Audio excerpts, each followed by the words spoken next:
قصہ کیا ہے؟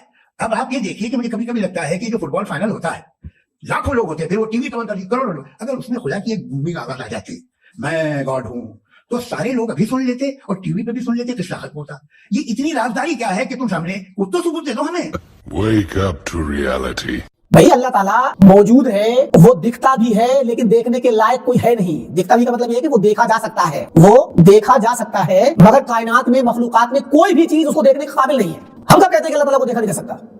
ہم تو یہ کہتے ہیں کہ دنیا جب تک ہے، یہ دنیاوی زندگی، اس دنیاوی زندگی میں کوئی اللہ کو دیکھنے کے لائق نہیں ہے۔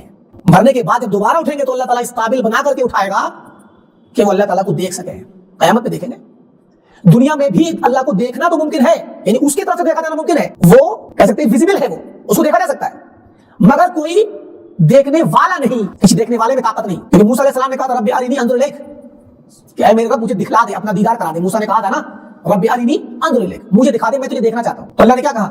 لن ترانی، تم مجھے ہرگز نہیں دیکھ سکتے۔ اللہ نے یہ نہیں کہا کہ میں نہیں دیکھ سکتا، اللہ تم نہیں دیکھ سکو گے، تم نہیں دیکھ سکو گے، تمہارے اندر طاقت ہی نہیں دیکھنے کی۔ اللہ تعالیٰ اپنے آپ کو اس نے پردے میں چھپا رکھا ہے، پردہ کھول دے تو دنیا دیکھ نہیں پائے گی، دیکھنا تو بہت دور جل کر راکھ ہو جائے گی دنیا۔ پھر اللہ نے کہا ولکن انظر الجبل، پہاڑ کو دیکھ لو، طور کو دیکھ لو، اس پہاڑ کو دیکھو، فإن استقر مكانه فسوف ترانی، اگر یہ پہاڑ اپنی جگہ ٹھہرا رہ گیا، ٹوٹ پھوٹ نہیں ہوئی، تو تم مجھے دیکھ لو گے۔ دیکھیے یہاں پر بھی دیکھنے کی بات آئی، فسوف ترانی، تو تم مجھے دیکھ لو گے۔ تھوڑی دیر کے لیے مان لیجیے کہ پہاڑ ایک مضبوط مخلوق ہے، حالانکہ وہ جب فلما تجلی رب للجبل جعله دکا وخر موسیٰ صعقا، جب اللہ نے تجلی کی، اس کے نور کو اللہ نے پردہ ہٹا کر اس کا نور جب ظاہر ہوا تو اس کی تیزی سے پہاڑ جو ہے ریزہ ریزہ ہو گیا، اور موسیٰ علیہ السلام دھماکے کی وجہ سے وہ بے ہوش ہو گر پڑے۔ تھوڑی دیر کے لیے مان لیجیے کہ پہاڑ چونکہ مضبوط چیز ہے، انسان کے مقابلے پتھر تو بہت مضبوط چیز ہے، اگر وہ نہیں ٹوٹا تو موسیٰ دیکھ لیتے اللہ تعالیٰ۔ اللہ نے کہا کہ اگر پہاڑ اپنی جگہ برقرار ٹھہرا رہ جائے، اس میں کوئی تبدیلی نہ آئے، ٹوٹ پھوٹ نہ ہو، تو تم مجھے دیکھ لو گے۔ گویا اچھا اب اللہ تعالیٰ اس بات پر قادر ہے کہ پہاڑ کو چاہے تو ٹھہرا سکتا ہے، پہاڑ کو اپنی قدرت سے ٹوٹنے سے بچا سکتا ہے، یہ قادر ہے نا۔ تو حالانکہ اللہ نے ایسا نہیں کیا، کیوں؟ کیونکہ موسیٰ علیہ السلام کی شخصیت تو بہت ضعیف ہے پتھر کے مقابلے میں، تو اگر پتھر ٹھہر گیا تو موسیٰ پھر اگر دیکھیں گے تو موسیٰ ہلاک ہو جائیں گے، جل کر راکھ ہو جائیں گے۔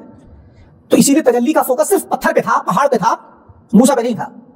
تو اگر تھوڑی دیر کے لیے مان لیجیے کہ اللہ تعالیٰ پہاڑ کو روک دیتا اور ٹوٹتا نہیں، تو سمجھ لیجیے کہ موسیٰ علیہ السلام نے اللہ کو دیکھ لیا تھا۔ اس سے پتہ چلتا ہے اس پورے واقعے سے کہ اللہ تعالیٰ ویزیبل ہے، اس کو دیکھا جا سکتا ہے، مگر اس نے اپنے آپ کو پردے کے پیچھے چھپا لیا ہے، کائنات پر رحم کرتے ہوئے۔ اسے نہیں کہ وہ دکھ نہیں سکتا، کائنات پر رحم کرتے ہوئے چھپایا۔ کائنات میں جتنی بھی مخلوقات ہیں، کوئی بھی مخلوق اس قابل نہیں ہے کہ وہ اس دنیاوی زندگی میں اللہ کو دیکھ سکے۔